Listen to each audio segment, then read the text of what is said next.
Good morning dear student. आज हम लोग इलेक्ट्रोस्टैटिक्स का लेक्चर नंबर 26 के विषय में बताने जा रहे हैं।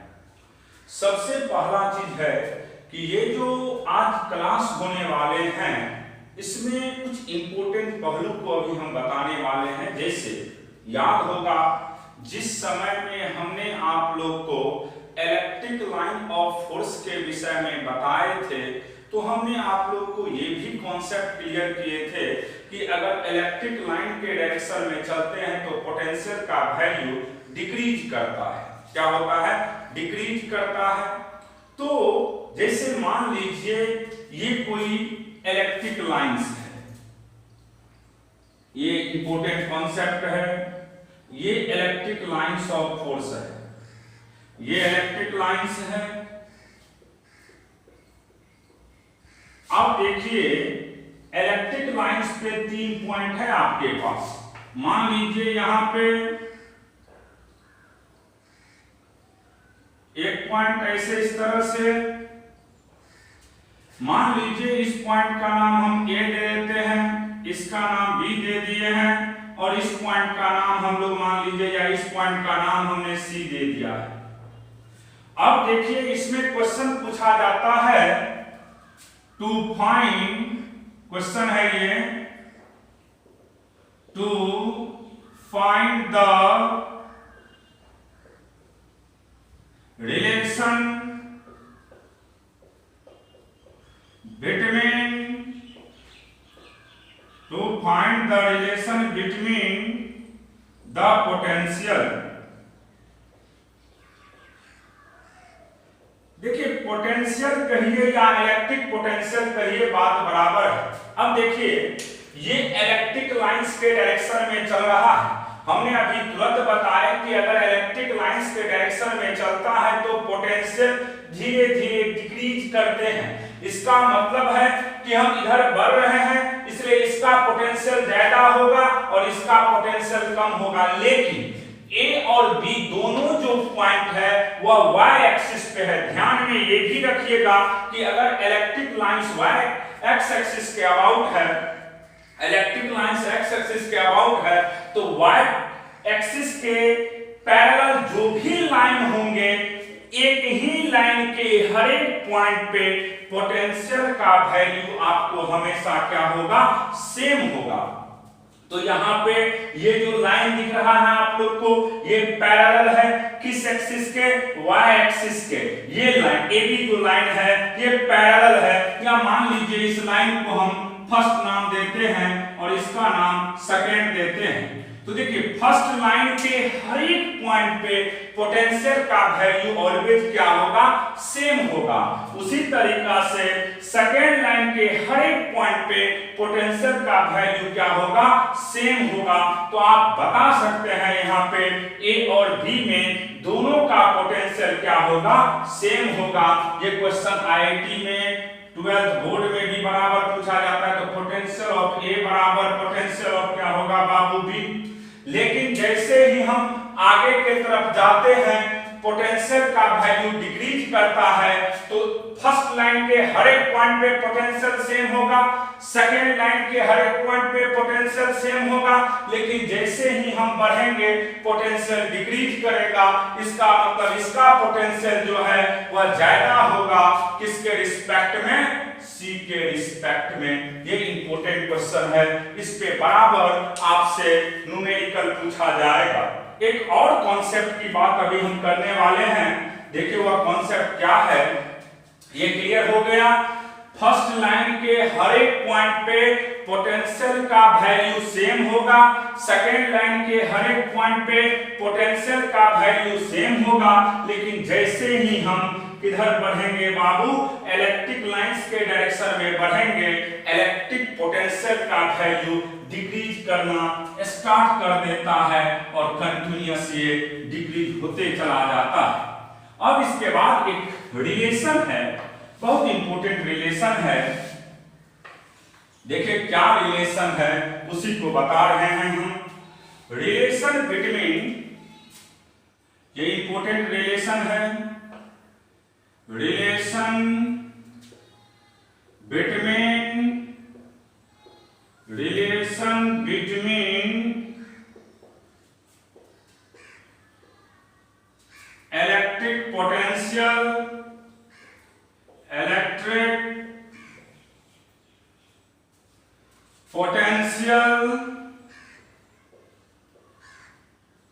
electric potential and electric field intensity.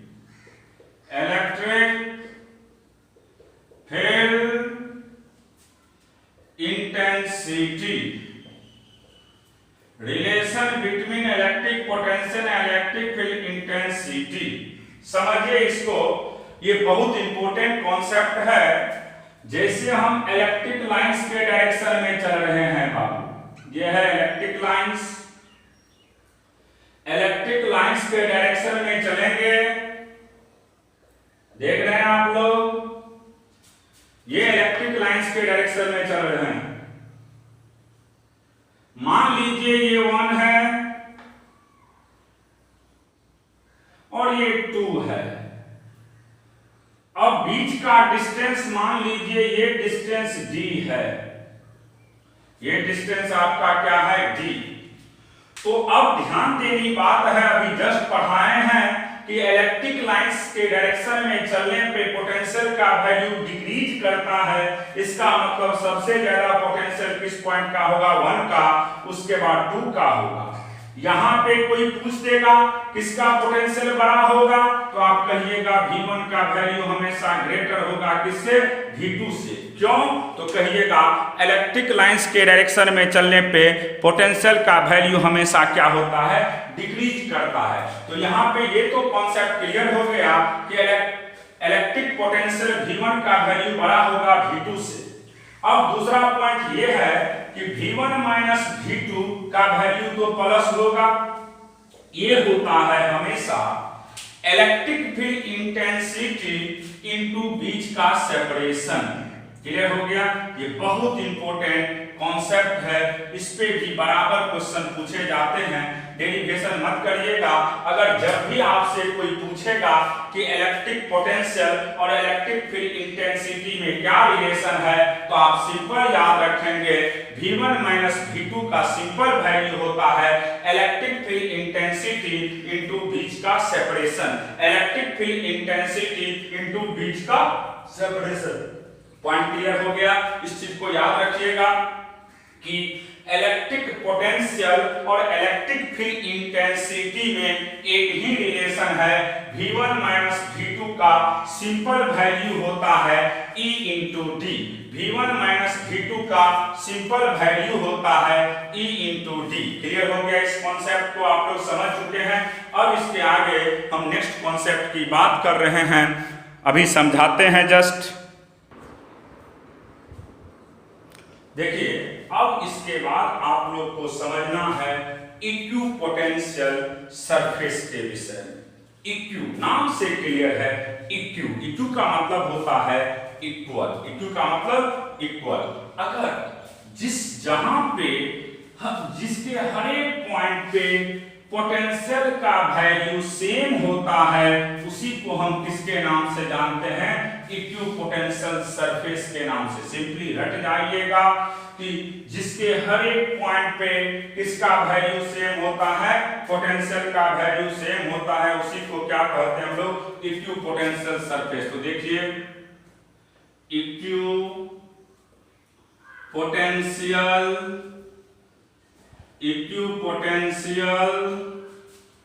Surface, equipotential surface, equipotential surface की बात कर रहे हैं हम। किसका बात कर रहे हैं, ये बहुत इंपॉर्टेंट है। नीट 17 में डायरेक्ट ऑब्जेक्टिव यहां से पूछा गया था इक्विपोटेंशियल से। देखिए इक्विपोटेंशियल होता क्या है, इक्विपोटेंशियल सरफेस। तो surface at which, surface at every points of which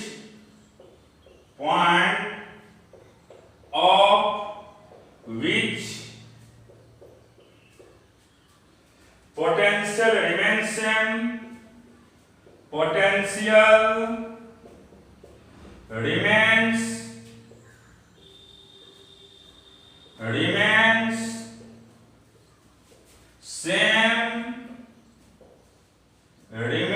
same are called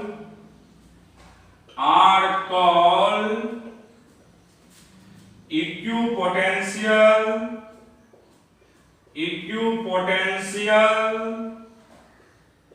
surface. हम इक्विपोटेंशियल सरफेसेस हम उसको कहते हैं जिसके हर एक पॉइंट पे पोटेंशियल का वैल्यू क्या होता है, सेम, उसी को हम क्या कहते हैं, इक्विपोटेंशियल सरफेस। डिफिनेशन से क्लियर हो गया। सरफेसेस वह सरफेस जहां पे हर एक पॉइंट पे पोटेंशियल का वैल्यू क्या होता हो, सेम होता हो, उसी को हम क्या कहते हैं, इक्विपोटेंशियल सरफेस। जैसे हम एक एग्जाम्पल के थ्रू आप लोग को समझाने जा रहे हैं, तब इसका प्रॉपर्टीज की बात करेंगे। एग्जाम्पल क्या है समझिएगा। जैसे मान लीजिए आपके पास एक पॉजिटिव चार्ज है, यहां पे देखिए क्लियर करते हैं, एक पॉजिटिव चार्ज है। तो जब पॉजिटिव चार्ज है तो आप जानते हैं इलेक्ट्रिक लाइंस हमेशा कहां से निकलता है बाबू, पॉजिटिव चार्ज से निकलता है। इलेक्ट्रिक लाइंस हमेशा पॉजिटिव चार्ज से निकलता है। तो देखिए इससे निकलेगा ऐसे, फिर इससे भी ऐसे निकलेगा, इससे भी इधर जाएगा, इससे भी ऐसे ही निकलते हुए दिखाएंगे हम लोग। ये आपका इलेक्ट्रिक लाइंस का डायरेक्शन है। ये किसका डायरेक्शन है, इलेक्ट्रिक लाइंस का। क्योंकि आप जानते हैं कि इलेक्ट्रिक लाइंस हमेशा कहां से निकलता है, पॉजिटिव पॉइंट चार्ज से, और जाके कहां पे एक्यूमुलेट होता, नेगेटिव पॉइंट चार्ज पे। तो देख रहे हैं ये इलेक्ट्रिक लाइन से निकला है। अब आपको ये पता है कि इलेक्ट्रिक लाइन जब निकलता है और एक ही, जैसे मान लीजिए ये एक सर्कुलर घुमा के हम ले रहे हैं, एक सरफेस ले लिया, तो ये जब सरफेस लिए हैं बाबू, तो इस सरफेस के हर एक पॉइंट पे, इस सरफेस के हर एक पॉइंट पे पोटेंशियल का वैल्यू ऑलवेज क्या होगा, सेम होगा। इस पॉइंट के इस सरफेस के हर एक पॉइंट पे मान लीजिए ये पॉइंट आपका ए है, ये पॉइंट आपका बी है और ये पॉइंट आपका सी है। तो इस सरफेस के, या मान लीजिए ये पॉइंट आपका डी है, तो इस सरफेस के हर एक पॉइंट पे पोटेंशियल का वैल्यू ऑलवेज क्या होगा, सेम। तो यहां पे आप लिख सकते हैं पोटेंशियल ऑफ ए बराबर पोटेंशियल ऑफ बी बराबर पोटेंशियल ऑफ सी बराबर पोटेंशियल ऑफ डी, क्योंकि इसके हर एक पॉइंट पे ऑलवेज पोटेंशियल का वैल्यू सेम होगा, इसीलिए इसका नाम क्या पड़ गया है, इक्विपोटेंशियल सरफेसेस। इक्विपोटेंशियल सरफेसेस, अगर उसके हर एक पॉइंट पे पोटेंशियल का वैल्यू सेम होता है तो उसी को क्या कहते हैं हम लोग, इक्विपोटेंशियल सरफेसेस। अब देखिए इसका कुछ प्रॉपर्टीज है, वह प्रॉपर्टीज आपको याद रखना होगा। क्या क्या है प्रॉपर्टी, तो एक एक करके हम अभी समझाने जा रहे हैं। प्रॉपर्टीज के विषय में बहुत इंपॉर्टेंट कॉन्सेप्ट है ये प्रॉपर्टी। देखिए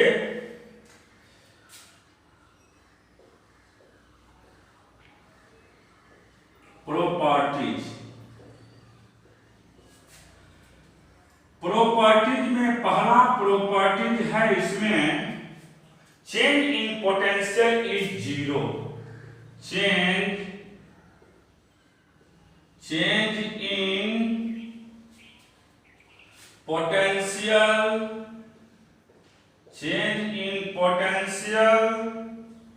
is zero. Change in potential का वैल्यू ऑलवेज क्या होता है, जीरो। याद ये रखिएगा, इसमें जो चेंज इन पोटेंशियल का वैल्यू होगा वो हमेशा क्या होगा बाबू, जीरो होगा। कैसे होगा उसी को अब हम प्रूव करने वाले हैं। जैसे देखिए यहाँ पे एक छोटा सा पॉइंट चार्ज ले लीजिए Q। अब आपको पता है कि यहां से जैसे उसमें भी बताए थे इलेक्ट्रिक लाइंस पास करेगा। अब देखिए ये इलेक्ट्रिक लाइंस है, मान लीजिए ये भी है, ये भी इस तरह से ऐसे भी दिखा सकते हैं आप लोग, फिर इधर भी दिखा दीजिए। अब देखिए यहां पे आपको ये समझना है, मान लीजिए ये पॉइंट ए है आपका, ये पॉइंट ए है और ये पॉइंट मान लीजिए बी है। ए और बी एक ही सरफेस का दो अलग अलग पॉइंट है।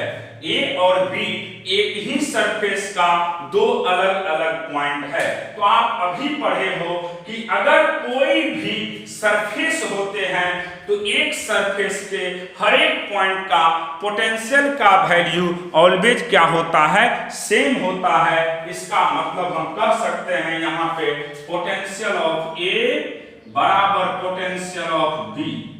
और चेंज इन पोटेंशियल की बात करेंगे डेल्टा भी, तो VA माइनस VB, और इसीलिए इसका वैल्यू क्या हो जाएगा बाबू, जीरो, क्योंकि A और B का पोटेंशियल क्या है, जीरो। तो यहां पे आप लिख सकते हैं लैंग्वेज में भी, this is because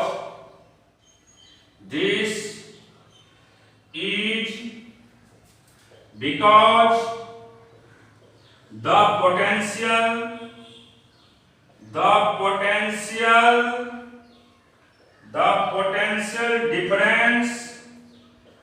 potential difference between 2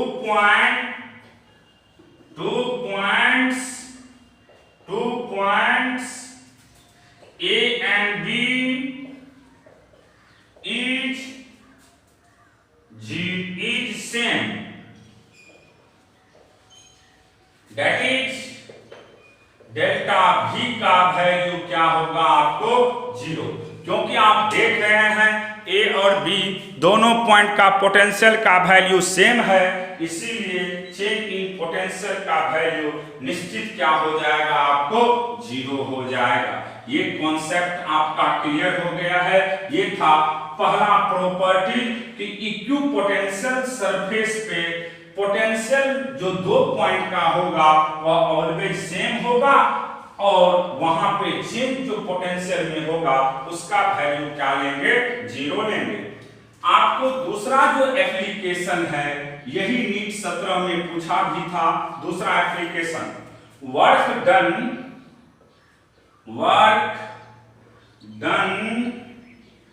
on an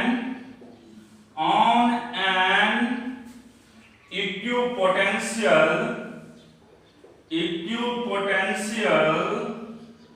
on an equipotential surface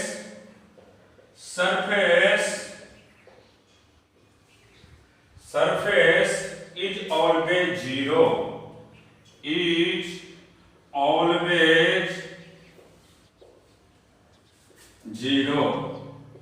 देखिए हमने लिखे हैं work done on an equipotential surface. Work done की बात करते हैं किस पे, इक्विपोटेंशियल सरफेस पे, तो इसका वैल्यू ऑलवेज क्या होता है, जीरो। कैसे, देखिए पोटेंशियल का, इलेक्ट्रिक पोटेंशियल का वैल्यू होता है work done by charge. Work done by charge को हम क्या कहते हैं, पोटेंशियल। तो वर्क डन को W से और चार्ज को मान लीजिए Q नट के नाम से जानते हैं। चार्ज को किसके नाम से, Q नट के नाम से। तो ये हो गया किसी पॉइंट का पोटेंशियल। तो पोटेंशियल, इलेक्ट्रिक पोटेंशियल की सिंपल फार्मूला का बात करिएगा तो सिंपल याद रखिएगा, work done by charge, work done by charge, work done by charge.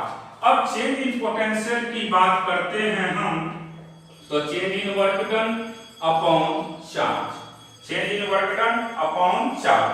अब देखिए बाबू, यहां से हम बात करेंगे वर्क डन की, तो वर्क डन का सिंपल फार्मूला क्या होगा बताइए, Q not into change in potential. और आप जानते हैं कि एक ही पॉइंट के हर एक पॉइंट पे पोटेंशियल का वैल्यू क्या होता है, सेम होता है, तो VA माइनस VB। और अभी तुरंत आपने पढ़ा है कि VA बराबर क्या होता है, VB होता है। तो निश्चित यहाँ पे आप लिख सकते हो Q नॉट इंटू 0 और इसका वैल्यू क्या हो गया 0। तो आप सिंपल याद रखिएगा कि वर्क डन का वैल्यू किस केस में, इक्विपोटेंशियल के केस में ऑलवेज क्या होता है, 0 होता है। वर्क डन का वैल्यू कहां पे, इक्विपोटेंशियल सरफेस के केस में ऑलवेज क्या होता है 0, क्योंकि पोटेंशियल का सिंपल वैल्यू होता है वर्क डन बाय चार्ज। तो W by Q naught delta V की बात करेंगे तो delta W by Q naught delta W बराबर हो गया Q naught into delta V, और V डेल्टा V को लिख सकते हैं VA माइनस VB, और VA और VB का वैल्यू सेम है, इसलिए यहाँ पे भी वर्क डन का वैल्यू आपको क्या हो जाएगा, सेम हो जाएगा।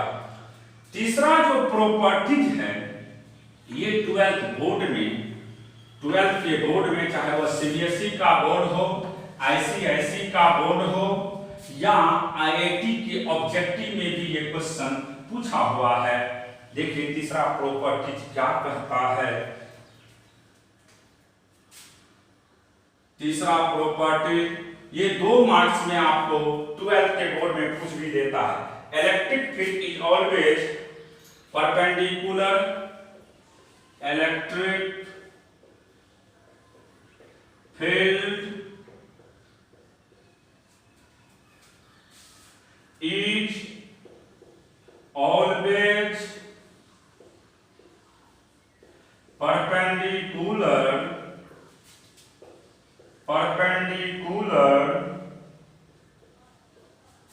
to equipotential surface, equipotential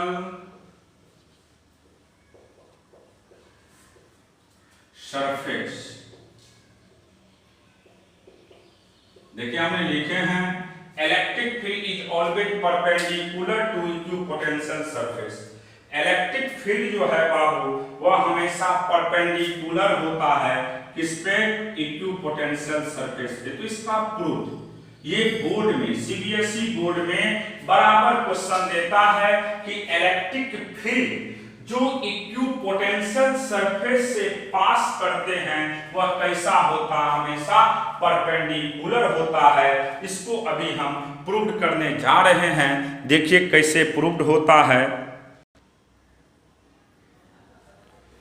देखिए हम यहाँ पे प्रूव करने जा रहे हैं कि इलेक्ट्रिक फील्ड जो है वह हमेशा परपेंडिकुलर होता है किस पे, इक्विपोटेंशियल सरफेस पे। कैसे, इसी को प्रूव करें। जैसे आप जानते हैं बाबू वर्क डन का फार्मूला होता है force dot displacement, force dot displacement.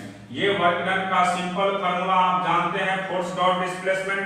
तो फोर्स का वैल्यू निकालना है तो charge into electric field intensity. अब यहाँ पे पुट कर लीजिए वर्क डन का वैल्यू, तो Q not E ds cos theta, इसको नाम दीजिए फर्स्ट।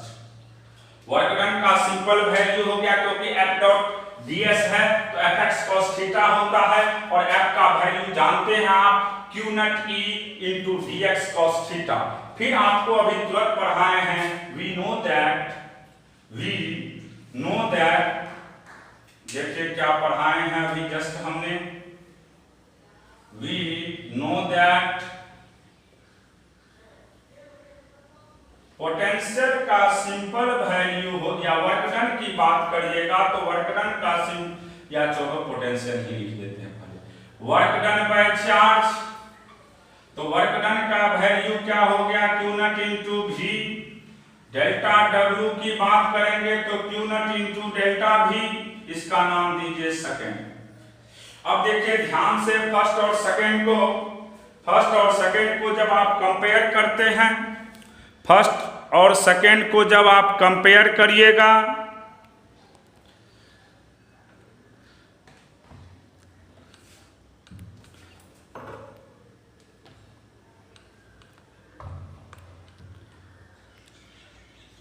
देखिए फर्स्ट और सेकेंड को जब हम कंपेयर करते हैं तो क्या इसका वैल्यू निकलता है, उसी को समझा रहे हैं। देखिए जब कंपेयर करते हैं फर्स्ट और सेकेंड को, comparing in equation first and second, देखिए ध्यान से, इसमें भी dw, उसमें भी dw, इसमें भी q नट, उसमें भी q नट, इसमें e dx cos थीटा है, उसमें dv है। तो देखिए यहां से बाबू आप सिंपली लिख सकते हैं e dx cos थीटा बराबर simple value q naught into dv। कोई शक इसमें है तो बोलिए, अभी इसमें कोई दिक्कत आपको नहीं है। अब आप पढ़ रहे थे अभी किसके विषय में हम लोग पढ़ रहे हैं, इक्विपोटेंशियल के विषय में। किसके विषय में, इक्विपोटेंशियल। और आप जानते हैं बाबू जब इक्विपोटेंशियल की बात करते हैं तो इक्विपोटेंशियल में dv का वैल्यू ऑलवेज क्या होता है, 0 होता है। dv का वैल्यू 0 होता है, तो e dx cos थीटा बराबर हो गया 0। अब देखिए e तो कभी 0 के बराबर होगा नहीं, ना e 0 के बराबर होगा, ना ही dx 0 के बराबर होगा। तो यहां पे किसका वैल्यू 0 के बराबर होगा, cos थीटा का वैल्यू 0 होगा। और जानते हैं cos 0 कहां पे होता है, 90 डिग्री पे, इसीलिए यहाँ पे थीटा का वैल्यू क्या हो जाएगा, 90 डिग्री। इसका मतलब ये हुआ कि ये हमेशा परपेंडिकुलर होता है किस सरफेस पे, इक्विपोटेंशियल सरफेस पे। इलेक्ट्रिक लाइंस या इलेक्ट्रिक फील्ड इंटेंसिटी ऑलवेज क्या होता है, परपेंडिकुलर। कैसे, क्लियर हो गया बढ़िया से। अब इसके बाद हम लोग इसी में फोर्थ प्रॉपर्टीज का अभी जस्ट बात करने वाले हैं। फोर्थ प्रॉपर्टीज, देखिए फोर्थ प्रॉपर्टीज क्या कहता है, इसको सब लोग समझिएगा तब एक फिगर बनाएंगे। फोर्थ प्रॉपर्टीज कहता है in the region of a strong electric field equipotential surface are close to each other, whereas in the region of weak electric field equipotential surface are apart from each other. इसका मतलब ये हुआ कि जहां पे electric field strong होगा वहां पे इक्विपोटेंशियल सरफेस एक दूसरे के क्लोज होते हैं।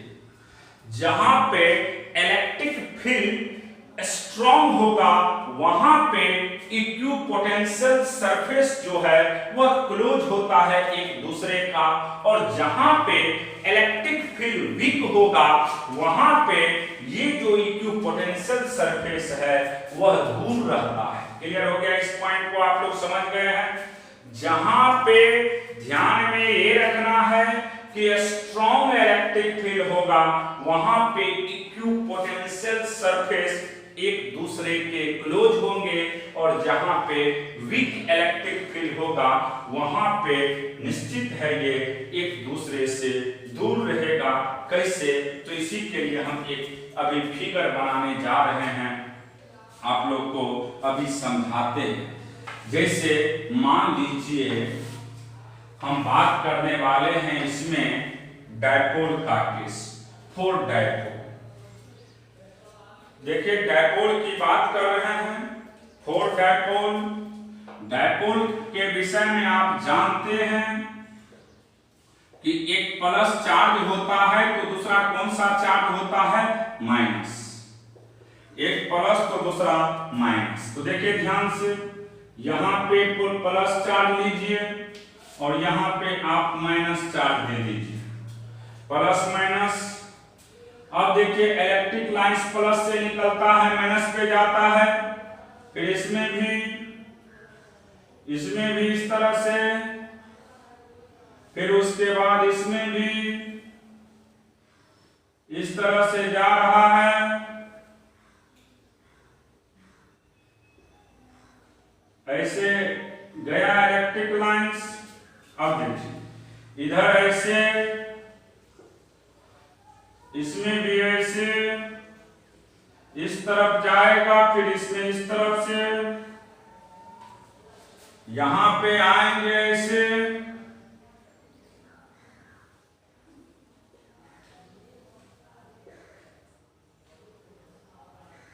अब देखिए सबसे पहला काम है कि जहां स्ट्रॉन्ग होगा, क्योंकि ये जो पोर्शन आपको दिख रहा है ये स्ट्रॉन्ग है, तो स्ट्रॉन्ग है तो क्लोज होगा, और वीक होगा तो निश्चित है दूर चला जाएगा, जैसे दिखा रहे हैं। देखिए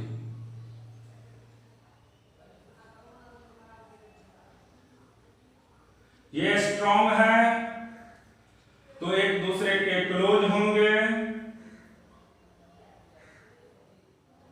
इधर वीक है तो थोड़ा सा बड़ा होगा। फिर मान लीजिए इधर की बात करते हैं तो ये स्ट्रॉन्ग है तो क्लोज होगा,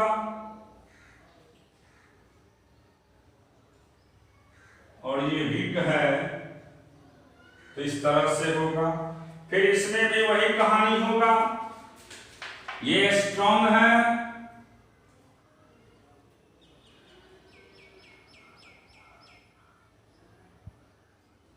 फिर इसमें भी,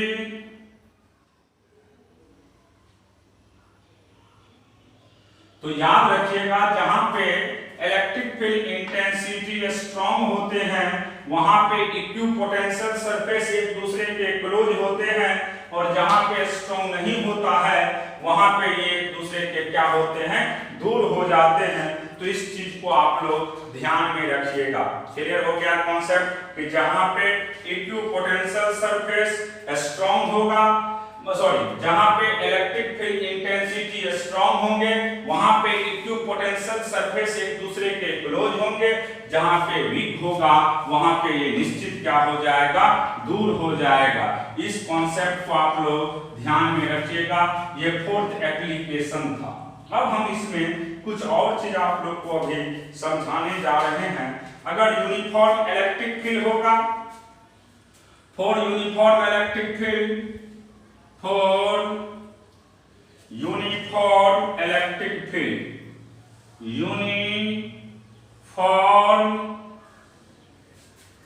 फॉर यूनिफॉर्म इलेक्ट्रिक फील्ड, अगर यूनिफॉर्म इलेक्ट्रिक फील्ड है तब देखिए क्या होता है। फॉर यूनिफॉर्म इलेक्ट्रिक फील्ड, मान लीजिए आपका इलेक्ट्रिक फील्ड किस एक्सिस के अबाउट है, एक्स एक्सिस के।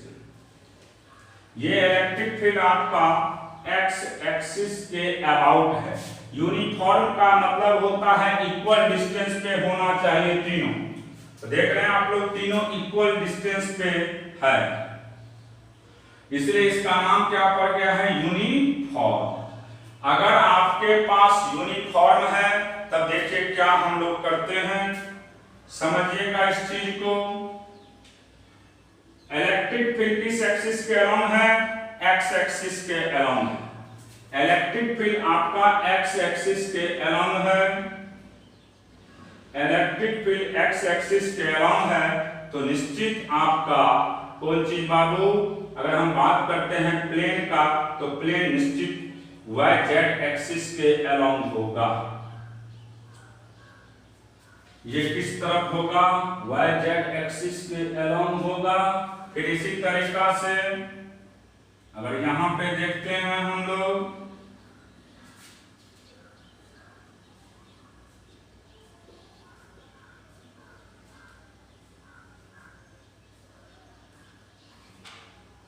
देखिए यहां पे इलेक्ट्रिक फील्ड लाइंस जो है वह किस एक्सिस के अलोंग है, एक्स एक्सिस, और ये जो प्लेन है ये वाई जेड एक्सिस के अलोंग होगा।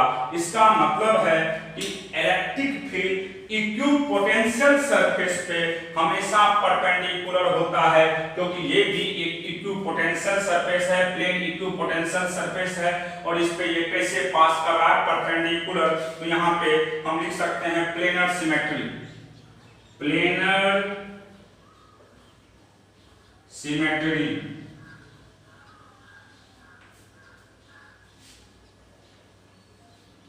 अब देखिए यहां पे इलेक्ट्रिक फील्ड किस एक्सिस के अलोंग है?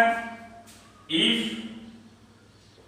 इलेक्ट्रिक फील्ड, ई एफ का मतलब electric field is along x axis, if electric field is along x axis, the surface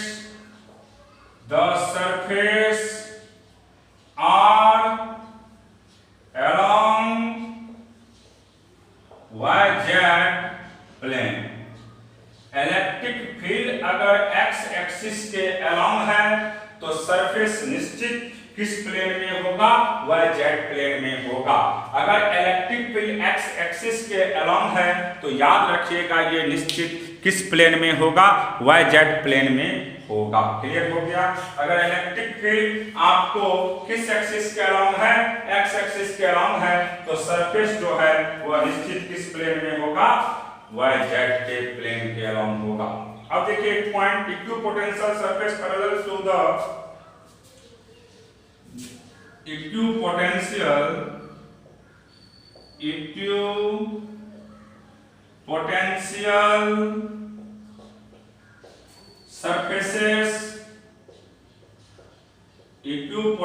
surfaces are parallel plane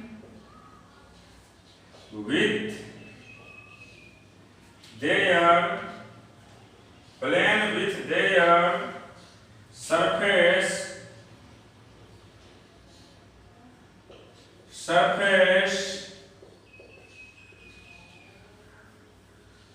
are perpendicular